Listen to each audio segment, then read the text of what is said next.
Hi. Okay, so hotels, we like heads and beds. That's what a tourist is. That's the definition of. If there's a head and a bed, you're called a tourist. And we like that. I kind of parallel that a little bit to when I was a college kid at WSU. My mom lived in Issaquah, and Mom would come over to Pullman to see me, and she would spend all kinds of money on me. She'd come in, buy me clothes, maybe books, feed me, and then she'd leave. She'd go back home to Issaquah. I didn't have to live by her rules. I didn't have to do any of that stuff. So Mom was kind of a tourist during my college days. Well, that's what tourists do here for us. They come into town, they spend money, they eat our food, fill their gas tank, maybe get back on a plane, train, automobile, and go back, and we're not responsible for them, which is kind of nice. So it's really clean, good, clean business, right? There's different types or reasons why people come to the Tri-Cities. There's the leisure travelers. They come for fun, golf, wine tasting, water park, river, boating, you name it. It's just a fun trip. Then you have your event people that might come into town for event-specific, Tri-City boat races, rock on, Benton Franklin Fair. That's a big one. Untapped, maybe. Revelry on Red Mountain. Those are event-specific reasons why people might come to our town.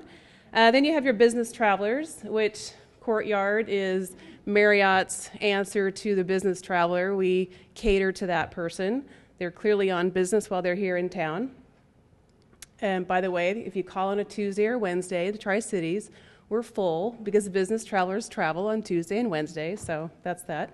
The other thing is sporting events, tournaments, hockey, basketball, baseball, volleyball, fishing, you name it. So those are the reasons why we have tourists.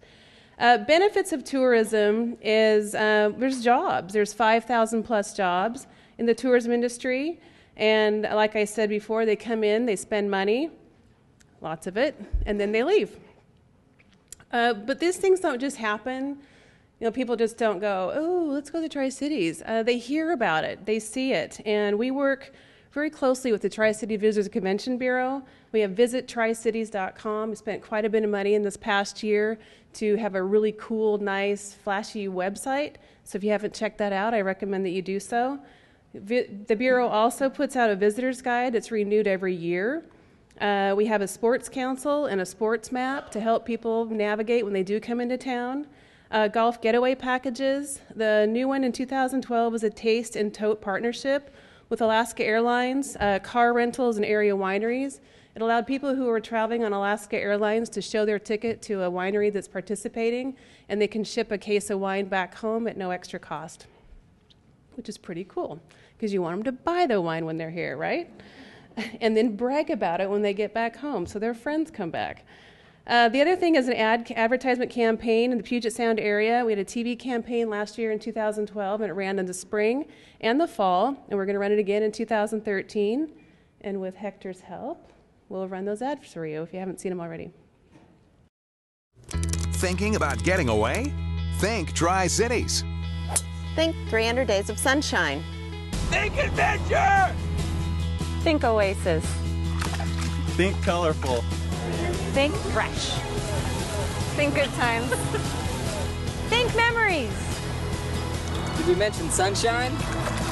Your weekend starts here. To plan your weekend getaway, check out visittricities.com. Tri-Cities, Washington. Thinking about getting away? Think Tri-Cities. Think unexpected! Think sunshine!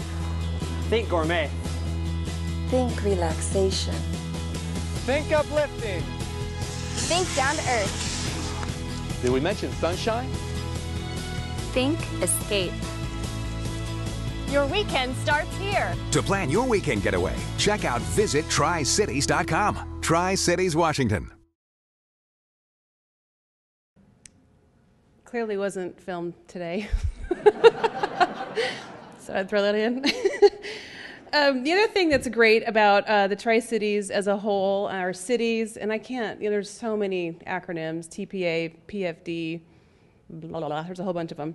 But we have great facilities that also help us bring tourists in. We have, I'm just going to rattle off a bunch of them: Badger Mountain Community Park, Columbia Playfield, Horn Rapids Athletic Complex, Horn Rapids ORV, Babe Ruth Baseball. In Pasco, we have track, Geesa Stadium, Softball Complex, Tri-Cities Youth Soccer Complex, ice rinks. Kennewick, the Fairgrounds, Frisbee Golf, LaPierre Field, Lawrence Scott, Roy Johnson, South Ridge Sports Complex, Toyota Center and Arena. Then we also have, of course, the Three Rivers Convention Center, and possibly coming soon, the Aquatic Center. So these are all great facilities that our cities and counties and everybody else has invested so that we can attract tournaments into our town. And believe me, Hector does a great job with doing that. As you can see, we have 182 events, 36 million spent dollars locally, and then of course we had 107,000 delegates come to Tri-Cities to use our facilities, so it clearly works. TPA is a tourism promotion area, and all the hotels, every hotel in our town collects $1.50 per occupied room that helps us promote and lure people into our region. And we actually sponsored all of these different events in the past year to come to the Tri-Cities. So we'll get down a little bit to hotel occupancies. Statewide, the Tri-Cities really is performing quite well compared to the other cities. I will say over the Tri-Cities, we're in that bubble. We've been in that bubble. We've kind of heard about that pretty much all day today. The Tri-Cities has really held their own when it comes to the economy. This past year, our surrounding cities have really caught up with us because they've really had a significant downturn in the past. And in being in the Tri-Cities specific, Pasco and Kennewick, they're slightly down in 2012 from prior year. I think it's the new normal, new flat. Is that what we called it? I'm going to go with that. Richland is down significantly, and most of it is due to the departure of funds from Hanford, or end of stimulus money, right? So let's see, what else can I tell you? Let's look at the state level. Washington State Tourism, you may have remember us talking about in July of 2011, the state of Washington decided that we don't need a tourism office, so let's just close it. And so they did, they closed it. And so there's $0 being spent at the state level to promote tourism into our state. And when I think about this, you think about what Nevada and Vegas have done, what happens in Vegas stays in Vegas, and we all kind of know those kind of slogans. Well, Washington, we have nothing to compare to. There's nothing statewide that's being to promote tourism, people coming to our city. And as a result of that, we have a Washington Tourism Alliance, WTA, was developed by private sector, and it's been very challenging to fund this organization, but the companies and businesses in our state see the value of tourism. And so Washington Lodging Association and the Washington State Destination Market, such as the Visitors and Convention Bureau, are requesting state to invest bridge funding to maintain valuable statewide tourism assets, such as websites and advertising, because right now we don't even have that. The other issue that's coming up in 2013 is the hotel motel taxes. There's a 2% tax that all of our cities collect from the hotel business. That money is in turn, it's required to go to promote tourism. And it's not, those monies are not, it has to put a head in the bed to be worthy. And those funds are being challenged by private organizations and special interest groups that want to use that money for other things that really don't promote new tourism. It just maintains maybe facilities or even the extent of possibly saying, well, we have all these tourists in and we need more police, and so we're going to use that money to have more police in our department. This is kind of a really bad example, but that's kind of what it could be used for. So that's kind of scary, and that's something that people in the hotel industry really want to protect those funds to make sure that we have tourism, those monies go towards putting heads in beds in our communities throughout the state. New on the horizon, hotel inventory. I'm telling you, I've been in this community in hotels for years, and it's just swarming with new hotel, and we all kind of freak out a little bit. You just have to make sure you're really doing a good job at your own facility. That's kind of how I've always approached it. But Town Place Suites by Marriott is opening up across the street. It's down at Columbia Park, or Columbia Point, and it's right there along the highway. That's where that hotel is, right? Highway. And then there's the beautiful courtyard that's right on the river. It's really pretty on the river. I couldn't resist. Okay, so it is opening, we think, in February. I'm pretty sure they're getting really close. It's an extended stay facility hotel, and it's for long-term stay. And no, I'm not managing it. No, I don't have anything to do with it. Yes, it's a Marriott, but it's a different owner, different management group. I'm sticking with the courtyard. Also, Spring Hill Suites by Marriott in Kennewick is probably going to be breaking ground this spring.